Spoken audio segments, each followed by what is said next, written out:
We're going to start our coaching session this morning.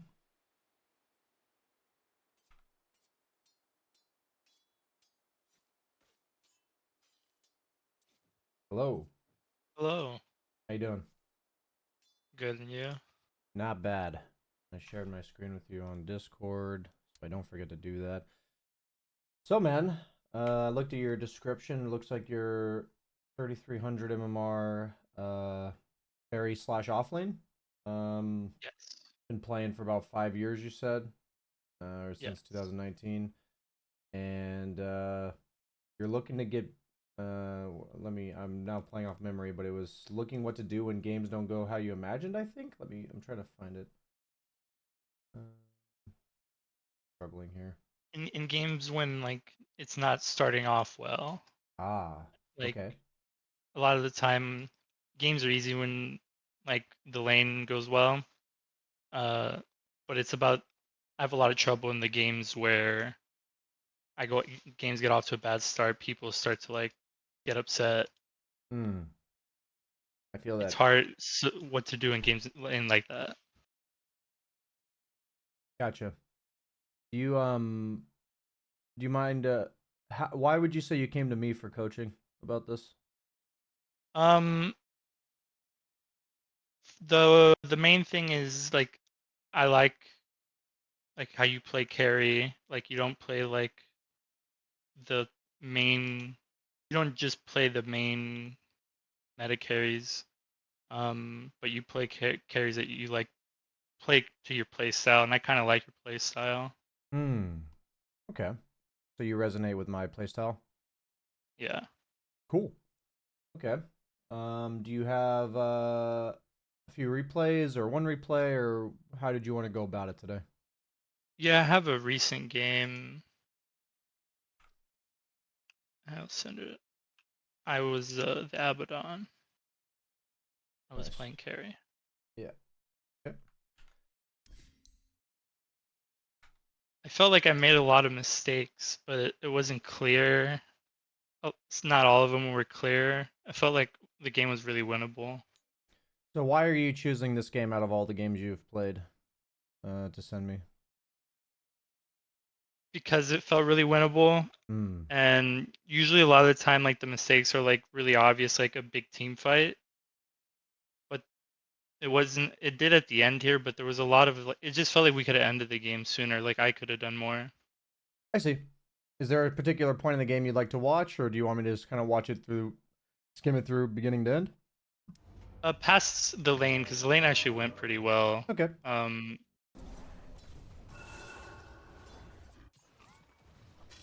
Probably about 10 minutes. This is actually pretty good. Yeah, I mean, I'll fast forward through this part just for myself.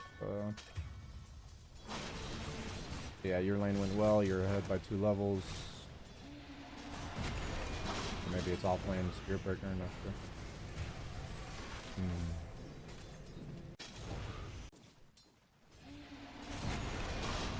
Hmm.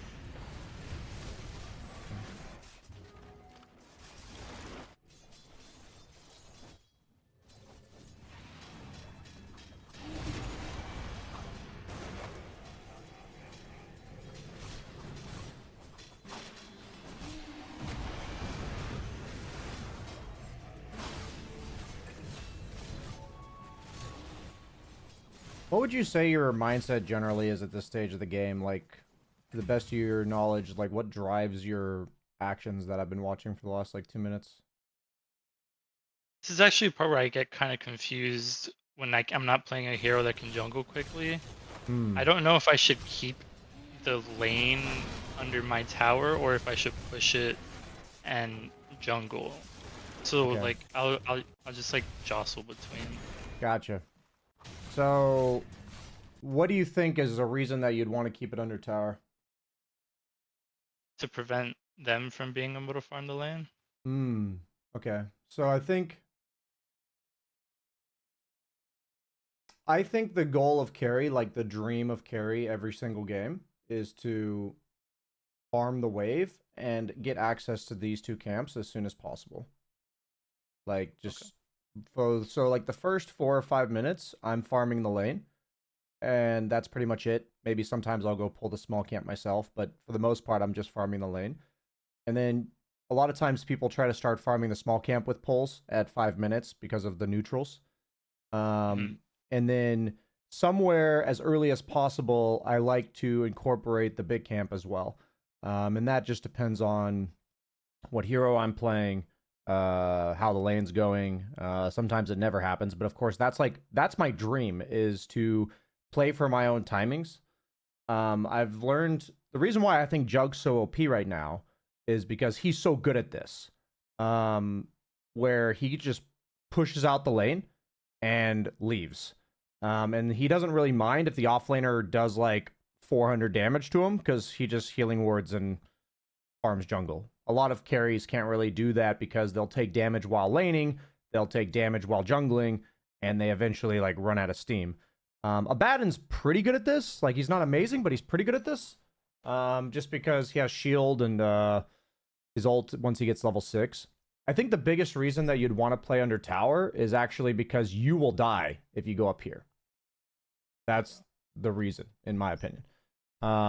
I would encourage you to shift your focus a lot more towards your own game and your own farm. And the way I look at shifting focus, because there are carry players who are very aggressive, right? But what you'll notice if you watch after this coaching session, when you watch professional players, for instance, the majority of time when they're aggressive, it's because they still get to farm anyways.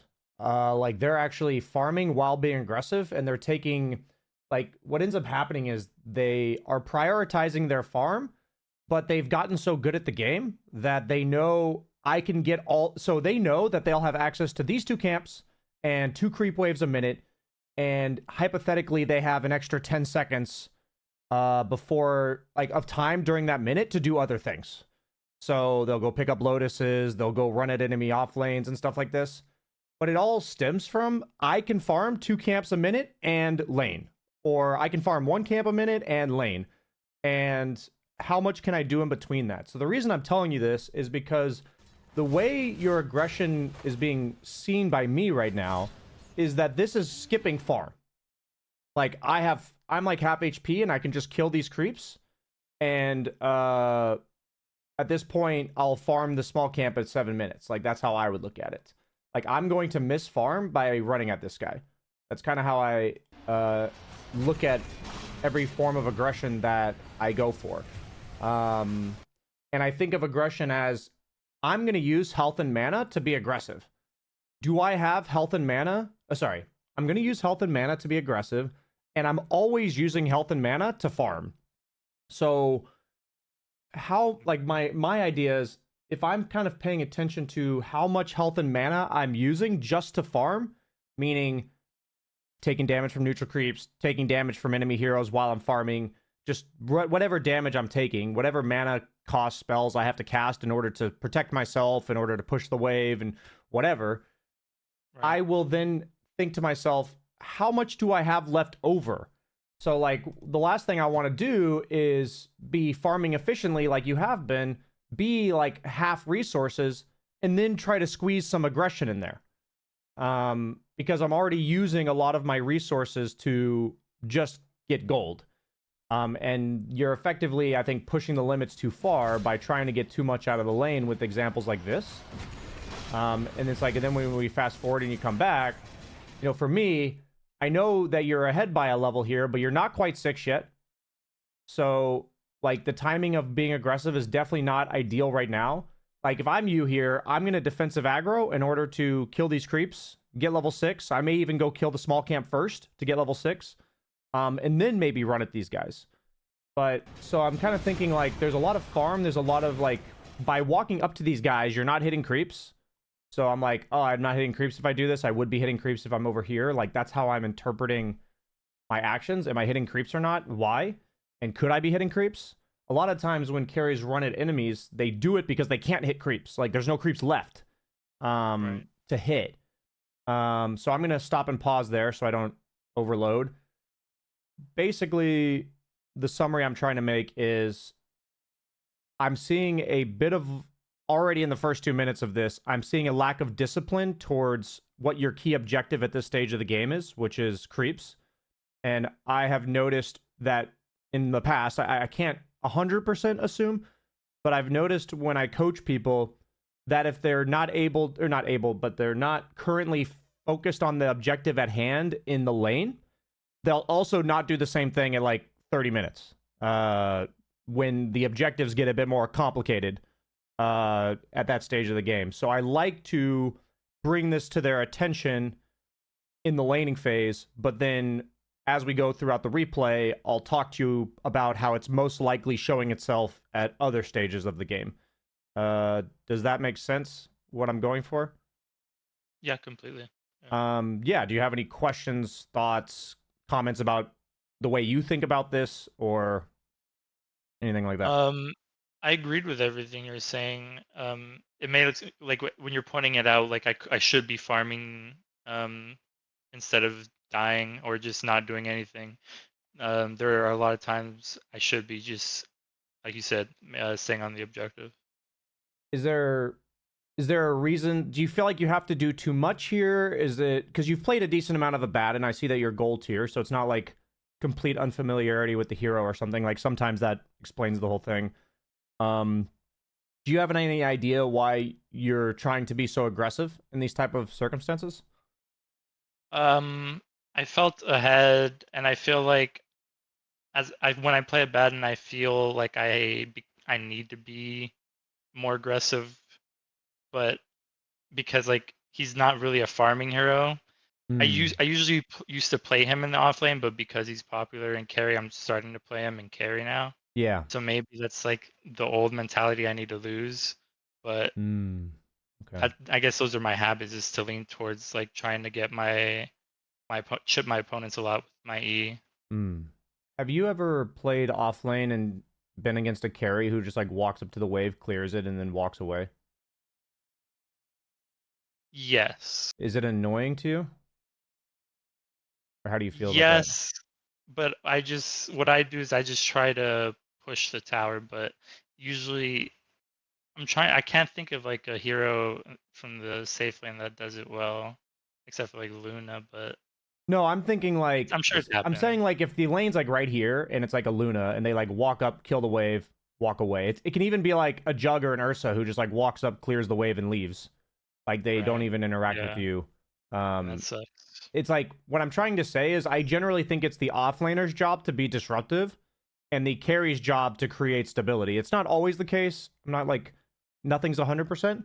But like for me, Right. the dream if I'm playing carry is I just don't touch the offlaner past like minute 6 because at that point I can farm jungle and stuff. And I'm going to just get like a 12 13 minute radiance because I'm clearing the wave and walking away, clearing 2 jungle camps a minute. It's not like ultra fast, but like in my experience you'll get the radiance around 13 14 if you're doing that. Right. Um and you're in the ideal game where nobody's fucking with you and all that kind of stuff. So Right. I guess it makes sense if you're kind of like a hybrid carry offlane player and you're also playing a hero that's a hybrid carry offlane that you used to play predominantly offlane that you're doing this on. Um, I would, obviously there's nuance to every hero in the game and like certain carries will be more aggressive than others. Like there's definitely merit to that. Oftentimes what I've learned is that people are neglecting very fundamental things in order to try to apply more nuanced mechanics. Like you're trying to apply like this is how this specific hero plays, all that kind of stuff, which is fine.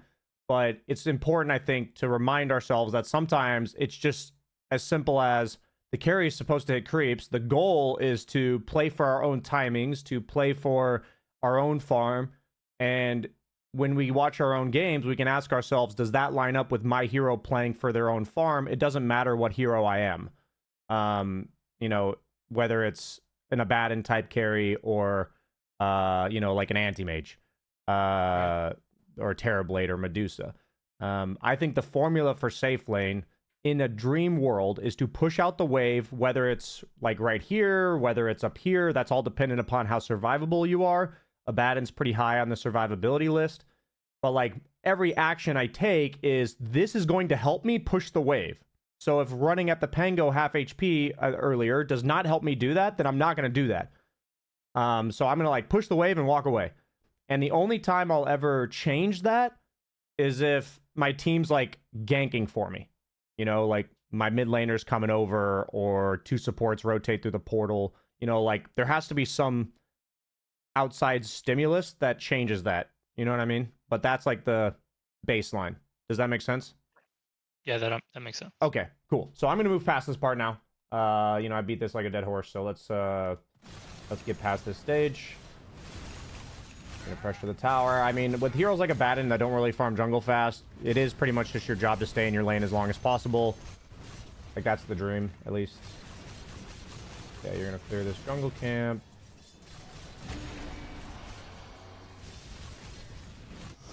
Yeah, and this is fine. You have a gank, you go be aggressive. Okay. I would definitely have backed off sooner there, but you got away. Once I used my ulti and dove. Okay, you're gonna clear. Fly yourself some regen. Okay. Passing forward here.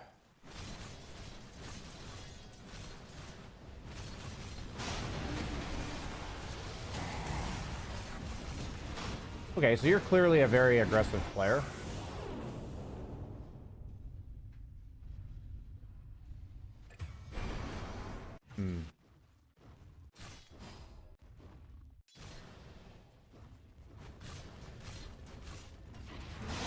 So my main emphasis when I'm thinking about aggression under towers is I want to be able to look at the map and say how many of the enemy heroes, based on what I see, can be here.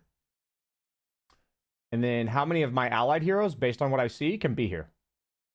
So right now, like if we just look at the map, we see that like Lone Druid would have to TP to here to get there. This guy on Wraith King would have to TP here to get here. You have natures, of course, but in theory, Pango's respawning, Jug's missing, Spirit Breaker's missing, Silencer's missing, and Invoker has a TP. So it's like, in theory, they can have 5 heroes here, and I can have 3. And for me, that largely determines, most of the time, whether or not aggression under towers works. So a lot of times, this type of aggression is really good if you see, like, Lone Druid pressuring mid and forcing a TP there. And you're like, oh, I see other pressure. That means 2 heroes on their team can't be here. I'm going to push as well. So as a carry, I don't often pressure towers unless there's other pressure going on the map. Does that kind of make sense? Yeah, I didn't think about it that way, but when I push towers, it's just because the lane is pushed, but that makes a lot more sense. Yeah, so what you can do is, you know, what I try to do with these, like, decision trees or whatever is, so every time you're considering pushing the tower, you know, have on a sticky note, how many heroes can be here on each team? And what happens is, eventually that becomes instinct. Eventually it becomes something that you think about, like, 5 seconds ago. And by the time you get to the tower, you've already decided and you've either walked away or you're hitting the tower. I kind of do like a decision tree at this moment, and I'm like, yes or no. And then basically what I'm going to try to do is channel your seemingly natural aggression tendencies to, hey, why is this gonna work or not gonna work? And it's not like 100%, but everything we do as a carry is kind of just meant to be the statistically optimal play, right? So in this case, the statistically optimal play is how many heroes on each team can get there. Any questions? No, that makes a lot of sense. A lot of this aggression was because I bought the salve earlier, and I wanted to make use of it. Okay. I didn't think, like you said, 5 to 3, and I didn't look at my team's TPs, so I should have thought about that more than the regen. Yeah, okay, so it's very interesting. I understand your reasoning. What I may be projecting or assuming here, but what that sounds like is, to some degree, you felt like the salve's going to be wasted / a mistake, so I have to do something with this. Is that like effectively how you thought about it? Yeah. Okay, so I'll just say this to everybody watching: if we reflect on things and we understand, I do this too. if we reflect on things, and the reason that we're doing it is because of a previous mistake, that is a really bad reason. Like, it's not going to lead us to making good choices. Like, if we weigh that in real life, right? It's like, hey, why did you do that? Well, I fucked up earlier, so I went out for the, I did this. And it's like, that's not really a good reason to drive our actions. So it's a very common human tendency. I do it too, where I'm like trying to make up for something I fucked up, or I'm trying to prevent something from being a fuck up effectively. And so I just want us to point out that you losing 100 gold on a salve is like 20 times less detrimental than that death. You know what I mean? That makes sense. So the last thing we want is like we don't want our decisions to be driven by this. As long as we're aware that, hey, when Brian asks us this question, so what I'm encouraging you guys to all do is when you do aggressive plays, if you ask yourself what is the reason behind it, if it is a mistake previously, then we want to change that reason. We lost the last, like, I fucked up my Echo Slam in the last fight, so I tried to make sure I hit 4 heroes this time. And it's like, well, what happened in the previous fight should have very little effect of how you change your decision for the next one. It may, like, change your approach, but, like, I hope you get what I'm saying. No, I don't know if it's 100% the same, but it's like sunk cost fallacy. Yeah, like, sunk cost, basically. Yeah. It is basically sunk cost fallacy, and I like to think of it this way because people say, like, I've always heard the sunk cost fallacy, and I get it. Like, I think intuitively it makes sense, but I never actually I never made it actionable because I guess for me, I'm trying to give you and what works for me as a framework of identifying the sunk cost fallacy, which is what was my reason for doing it? It was a previous mistake. Okay, that's not good. By effectively doing the sunk cost fallacy. But nobody ever taught me that until I saw something about it like 2 or 3 months ago, and then now I feel like I do it a lot less, just from awareness. But I had been doing the sunk cost shit for a while, so yeah, it is the sunk cost fallacy in short, and that's what I was trying to break down actionably. Are we all good? Yeah, 100%. Yeah. Cool.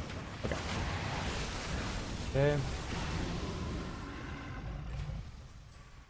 Okay, so Lone Druid doesn't want to push. Interesting. Okay.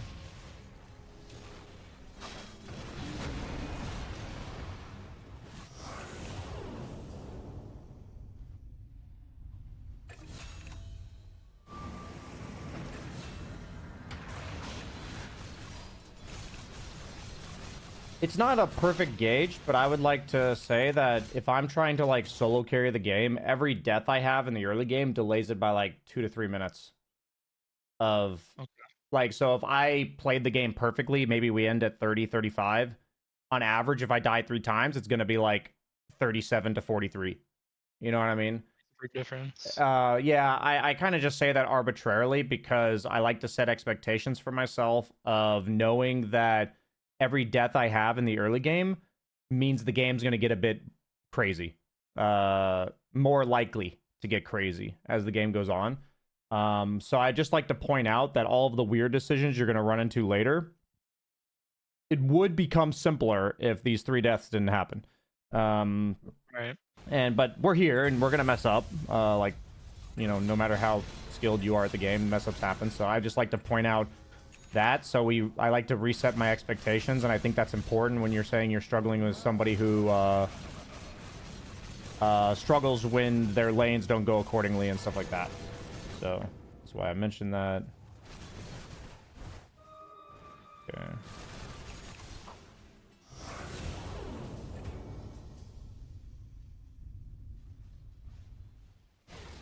Nice deny.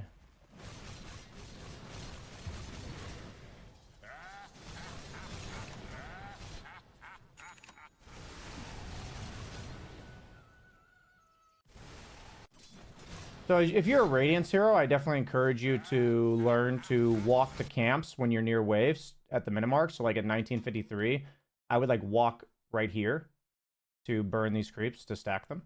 You can do like the same thing when you're right here. Like you'll maybe miss 1 creep, but you like walk over here, burn the creeps, and then walk back. Little efficiency things that are really important, I think, on Radiance heroes. Right.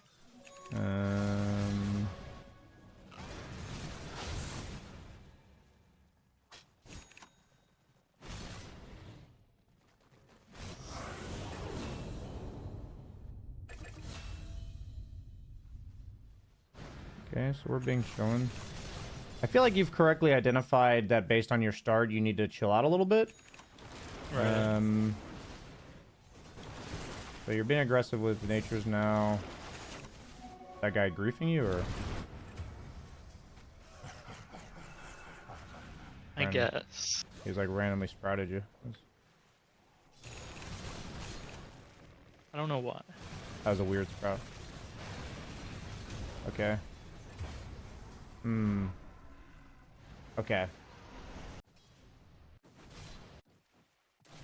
Here's my thoughts. So it's 22:45, and you're in this weird spot where you have like a support natures who's like farming with this. You have an offlane Wraith King, and he's farming, and this guy's farming. So long story short, you're running into farming space issues.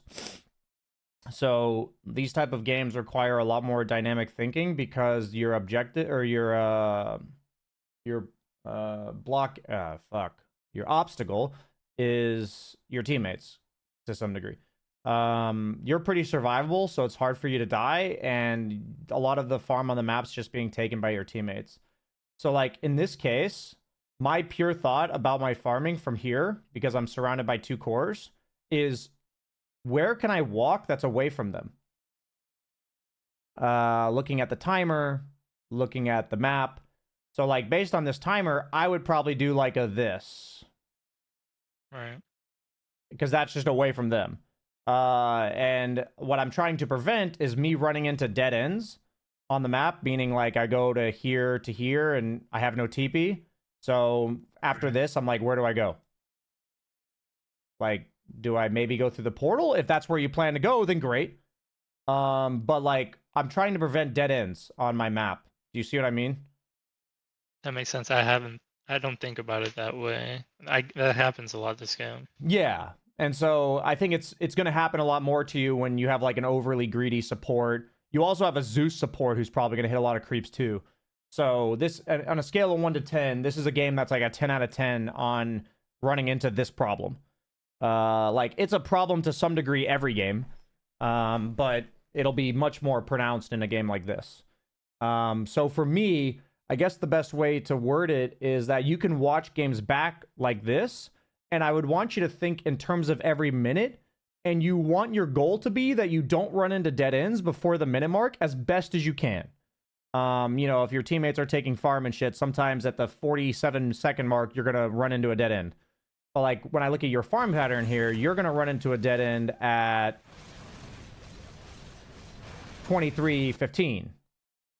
You know, that's already a dead end. So now you're going to have to like retreat to the, like, look at, you know, you don't have anywhere to farm. You're like, what do I do? Right? Yeah. So we want to make that dead end like the 45 later on in the minute. You know, there's no like arbitrary, like ideally there's no dead end, but I think the perfectly optimal play is that the end of your farming pattern is a new camp and you stack it, you know? So like you land from like here, and it's 23:53 and you stack that or something. But like, you know, or maybe you finish these 4 camps and you walk to the Ancients and stack them. Now, that's not going to happen this game because you have a Nature's Prophet support farming Ancients. But I think you get what I'm going for. Yeah. So...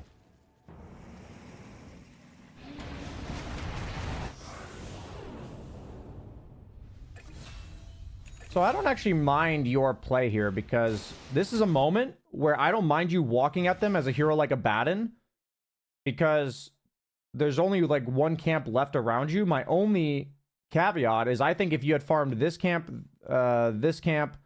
these 2 camps, and then gotten here the same way you just did, that would have been the same result. And it would just be more gold. But what I'm trying to say is it's a new minute coming up at 24. There's no camp you're going to farm before 24, so you're not really missing anything by doing this. You see what I mean? That makes sense. So I'm fine. Like, even like depending on, like, we can talk about limits and all that, but your hero is good at walking at heroes like this. And you do have like Zeus ulti and Nature's Prophet ulti, so you know, it works out nicely. Where you guys get a kill on Spear Breaker and open up the map a little bit, even kill Pango.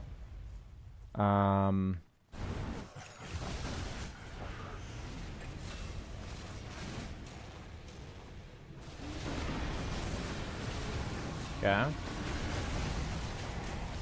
So now,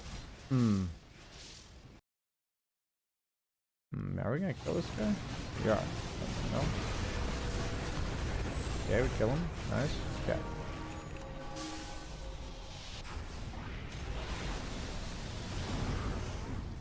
Really interesting, because when you use resources like this, my immediate instinct when I see this, we just got 3 kills, I have no ultimate, my job to fix lanes now.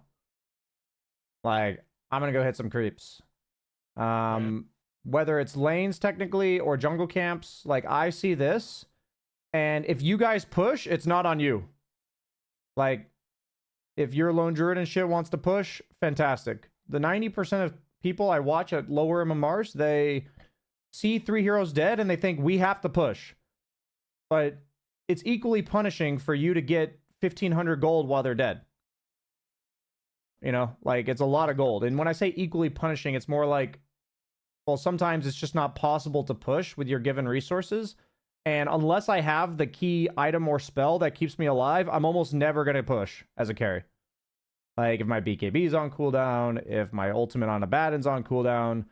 For me, I've just learned over time that if I push with my key survival spell or item on cooldown, it just on average goes very poorly. And these type of deaths, I think, make the game, like, you just won a huge fight. By the time Jug respawns, you could have a full Blink or a full Orchid or something. And instead, you're just dead. And that really fucking sucks. So, like, for me, I would love to think that based on the fact that you have Nature's Prophet who's going to walk up and farm this, I would probably farm the Ancients in the big camp at 26. I would send my Manta Illusions to cut the wave that's going to be right here at, like, 2608. And then I would spend this time doing this. And Jug gets nothing, and I get, like, 1,500 gold. Okay. And that's how I view carry matchups. And what I'm trying to say is there's probably some degree of, like, I'm an aggressive carry, I'm not as, like, much of a late gamer and all this kind of stuff that's driving your decisions. Let's just drop all that shit and play fundamental. Do I have survivability spell? No. Farm. Okay. Does that make sense? Yeah. I got really caught up in the moment. I felt ahead, so I push it. But Absolutely. like you're saying, if I don't have the thing that makes me unkillable, I shouldn't play like I'm unkillable. Yes. So what you can do is you can write on a sticky note again another decision tree. After you win a fight, am I unkillable? Do I have cooldowns? Am I still strong? Like, any form of this question. And that will gauge your next thing. We don't want to ever turn a one fight into Rambo feed. That is a huge, like, that's probably 1,000 MMR right there if you never did this again. You know what I mean? That makes sense. It's actually so crucial for you as a carry player. It's gonna crush your timings. I do it sometimes, and I'm like, fuck. Like, I view this type of thing for myself as, like, a colossal mistake in regards to my ability to win the game. Like, I've lost many a game where I died unnecessarily after a team fight, and I know that was the difference. And it sucks. So, any and all questions we can ask ourselves to check in after a one team fight, like, basically what I try to tell coaching students is, you guys, we all have, like, a general, like, whatever skill level we are, whatever concoction of skills that we have, we all have, like, a default level that we think about the game. And so when I get out of a coaching session, my goal is to tell you guys maybe maybe some small tidbits here and there, but like 2 or 3 portions of the game that I really want you, that I encourage you to think much harder about and draw much more attention to, because I think those are the ones that are, like, hurting you the most. So it's like in the laning stage from, like, 6 minutes onwards, I want you to spend as much of your brain power as possible saying, is this helping me hitting creeps? Is this helping me hitting creeps? Is this helping me hitting creeps? and then like past the 20-minute mark, anytime you've won a team fight, do I still have my cooldowns? Do I still have my cooldowns? And then we're making a conscious decision to farm or to push or an objective off of a one team fight. And so like I think this is a pretty straightforward fix, meaning like you ask yourself that question, there's going to be nuance to it where sometimes you would want to push anyways, but you don't have to worry about this nuance until you're like 7k. Like honestly, you'll get there if you decide this way properly without this part. So yeah. Those are I think out of this entire session, those are the two major things that I think are immediately actionable and will gradually improve if focused on for cleaning up your gameplay. Let me know if you have any questions while I fast forward. No, that all makes sense. Yeah, it makes sense. When you watch it, it's a lot more clear. Can't improve until you make mistakes. How often do you watch your replays? Not often. Usually it's only like if I'm confused how they saw me, so I went to go see like where a ward was. But how would you feel like, I sometimes the idea of the concept of homework, for playing a video game, isn't the most appealing. But you told me you play like 10 to 15 games a week. Yeah. How would you feel if you lowered that by like 1 or 2 games and you just made sure you watched 1 game a week? I wouldn't mind. I enjoy watching. I watch a lot of like pro Dota. When I watch my replays, my problem is I don't know what to look for, and a lot of the time I go in and I just get like confirmation bias. Like I just end up like finding a way to reaffirm what I already went and thinking. Okay. So I feel like I don't know how to watch replays. Gotcha. On my own to benefit me. I'm sure it's something I could learn. Yeah, I mean, actually, that's quite simple in regards to what we just been talking about. Like, it directly translates. So, for me, what it is that, like, for instance, it's a little bit more difficult to do this yourself, like, meaning watch somebody or whatever and watch a video and learn it. But from a coaching session, my job is to literally tell you what to look for. So I would encourage you that if you're for actionability, you can take 1 game a week or 2, whatever. And just watch 6 to 12 minutes and just ask yourself this question. Is this helping me farm? Is this helping me farm? If it's not, what would I have rather done? And then after 25 minutes, watch on fast forward and say, every time I want to fight, every time we got a kill, what would I have liked to do afterwards? Like pause right here. What would I have liked to do afterwards? I don't care what I did in the game, but like I've got my cooldowns. I've got my items, I've got like all the things I can look at. What would I like to do looking at the map right now? Would I like to farm? Would I like to take Roche? Would I like to take a tower? If I'm farming, where exactly would I like to farm? Would I like to TP to another lane and clear it? Would I like to, what exactly would I like to do in that circumstance? And for me, by thinking about this stuff, watching replays enough times, you will just do it in the game. You know what I mean? You'll just this thought process that effectively takes maybe 5-10 minutes of analysis of how would I like to play that post fight. What ends up happening is, in the middle of a Dota game, there's so much shit going on that unless you train yourself to think about it when none of this shit's going on, then you'll never learn to think about it while all this shit's going on. Right. Because like you said, it's like you get carried away in the game. There's just so much shit going on. So that, when talking about your replays, the goal is that usually I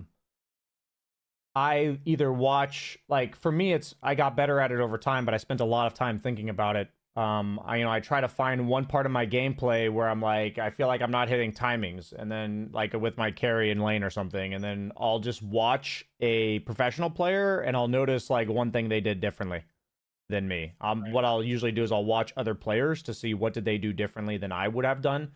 Why would I have not done that or whatever? Did I not consider it? Did I think something was better? Whatever.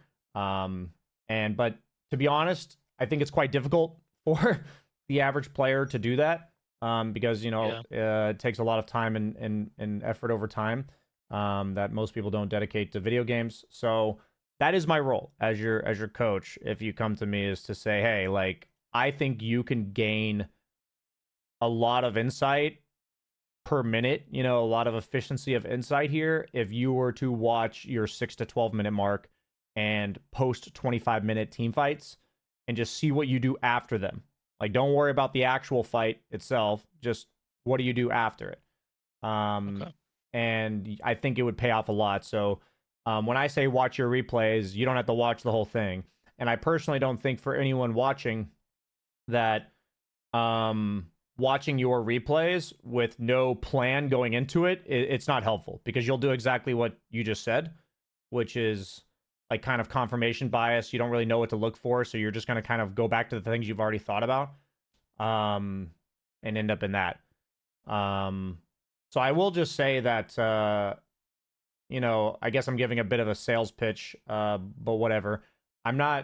I know that not everybody can afford these coaching sessions or do them regularly, so that's why I'm doing classes nowadays, where I try to get to like 10 to 15 people in a matter of like an hour, hour and a half, where I try to give you guys like one little thing to work on. So just want to let everyone know that I am trying to, like, for yourself, I think it's helpful that you came to this session, because I get a much better idea of your playstyle and a more comprehensive, I don't want to say diagnosis, that's like the wrong thing, but a comprehensive understanding of what you can work on. But in the future, if you wanted to come to the classes, which is a much cheaper option, you can always come back for coaching too. But if you want to do that, I could easily point you in the direction of one thing to look at in your replays. Like, that's the whole point. So if you end up finding this useful, I'm just saying, I also don't think you need to sign up for another coaching session, but you're also welcome to. Just wanted to put that out there. Because Good to know. I didn't know that was an option. Yeah. That's good to know. So I will watch one little bit more and see what you're doing here. So your team is now interesting. Okay. What's interesting to me is the same decision that applies about winning team fights is also what you do when your teammates lose team fights. So for me, what I don't generally like to do when my teammates lose fights is to go fight. Now, this fucking worked out and you guys owned, so it's hard for me to say that. Like, in all honesty, in hindsight, I would have, like, if I see what's going on down bottom where two of my teammates kind of died for free, like, I would be pushing this wave, like picking up a rune, and like playing this area. Like, that's what I would have done. Now, there's a lot of nuance to Dota, and sometimes the statistically suboptimal play works. So it's never a matter of what you did is strictly wrong. This is, for me, it's more like, this is what I would do if I had to repeat this situation 1,000 times. Which is how you gain MMR, in my opinion. So this works out, fantastic. I think there is argument to making the ballsy play and seeing if it works, meaning like you do learn that way. I guess all I would like to say is that order of operations wise, I think the way we get out of 4K, 5K and over, I know you're at 3K, but it's like the way I think you get past about 5K is being very disciplined. I don't think it's by being super flashy and making clutch decisions. So it's a matter of, I don't want to shut down creativity or ballsiness or whatever. I don't want to shut that down. But it's just important to note that I guess my emphasis is always, if I did this 1,000 times, what do I think is the best play? Like, that's how I look at it. So you can always gauge your decisions on, like, I don't know how this will go, so fuck it. But you can also look back on it and say, you know what? If I were to do this 1,000 times, how would I like to play it? And maybe you'll get a different answer. I'm not sure. So Jug was dead. You're...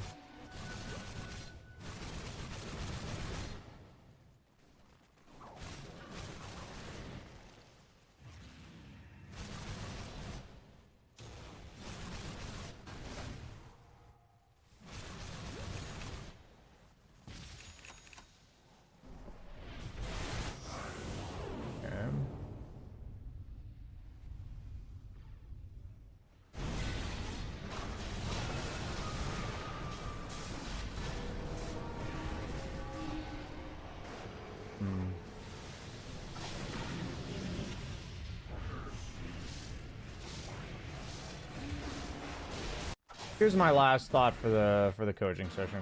So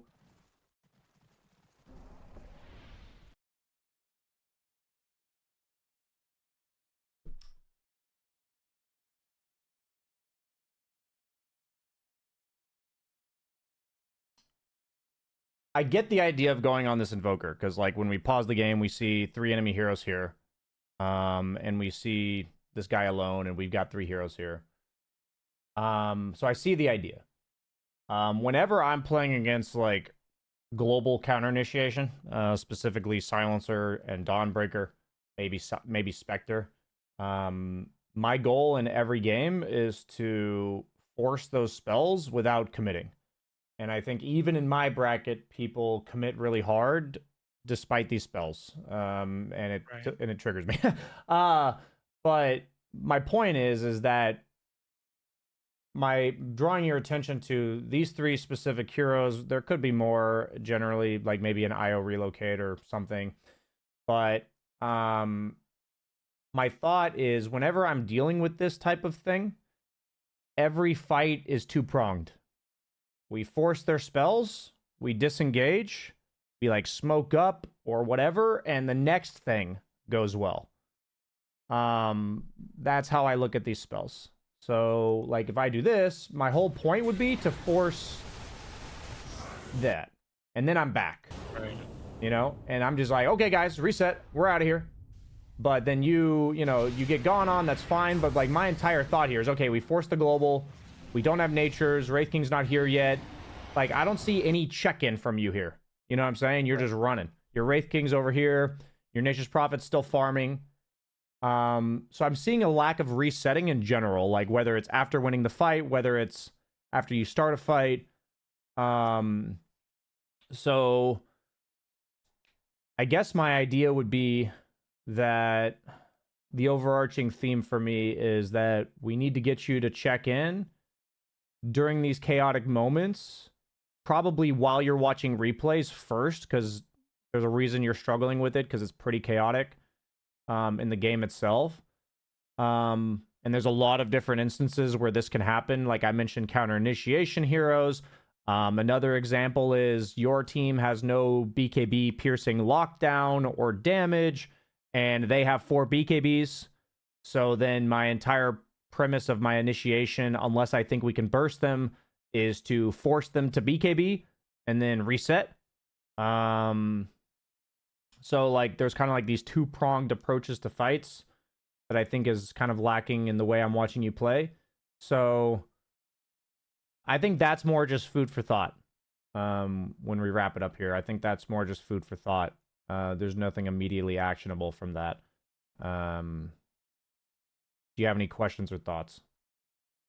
No, that makes a lot of sense. It makes me think about like how Falcons play, and if they're playing against a silencer, they're always poking. So it's like if I see like a global spell or something like big that I can try to poke or get them to use, I should try to do that rather than just full committing into it. Yeah, I mean, it's a very good use of a tanky hero like Abaddon, where it's not exactly poking, right? But you're allowed to blink in and you're not going to die. So you can like blink in and force the global and then walk away. Is another example of what you're talking about Falcons doing. So, yeah, no, I mean, I think it'll add a dimension to your team fights if you consider it moving forward. Because, you know, if we look at this fight, how it plays out during the game, you're probably thinking all types of things. But when we watch it back, it's like we're diving when our Wraith King's over here.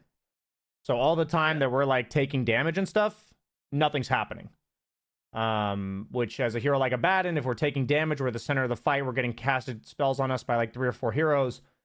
The relevance is what is the rest of our team accomplishing during the time that the enemy's hitting us with 4 heroes, right?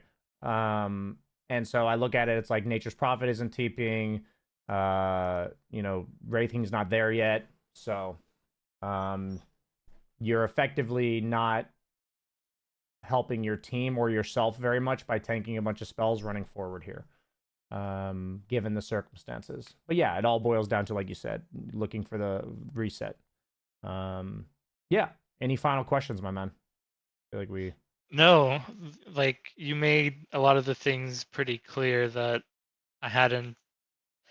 They're obvious when you now that you point them out, but in the moment it wasn't clear. Of course, yeah. So I feel like it definitely helped a lot. Awesome, man. Glad to hear it. Yeah, it's much easier with a neutral third party perspective for sure. Awesome, man. Then I'll let you go. Thanks for joining me. Have a good stream. You too, or have a good day. He's not gonna have a good stream. I don't think he's streaming.